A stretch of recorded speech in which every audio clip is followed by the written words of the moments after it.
ಮೈನಾ? ಅಕ್ಕ, ನಾನು ನಿನ್ಗೊಂದು ವಿಷಯ ಹೇಳ್ಬೇಕು ಕಣೆ.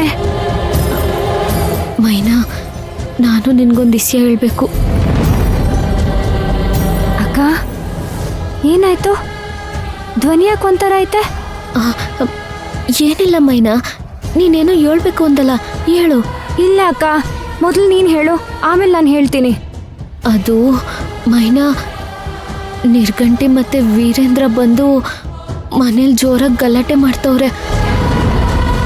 ಅಡ ಇಟ್ಟಿರೋ ಮನೇನ ಈಗಿಂದೀಗ್ಲೇ ಬುಡಿಸ್ಕೊಡಿ ಅಂತವ್ರೆ.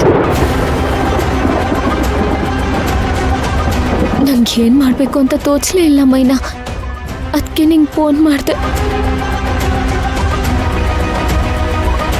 ಓ, ಅಷ್ಟು ಮುಂದುವರೆದ್ಬಿಟ್ರಾ? ಅಕ್ಕ, ನೀನು ಏನು ಯೋಚನೆ ಮಾಡಬೇಡ. ಫೋನ್ ತಗೊಂಡೋಗಿ ಅವ್ರ ಮುಂದೆ ಸ್ಪೀಕರ್ ಹಾಕಿಡು, ನಾನೇ ಮಾತಾಡ್ತೀನಿ.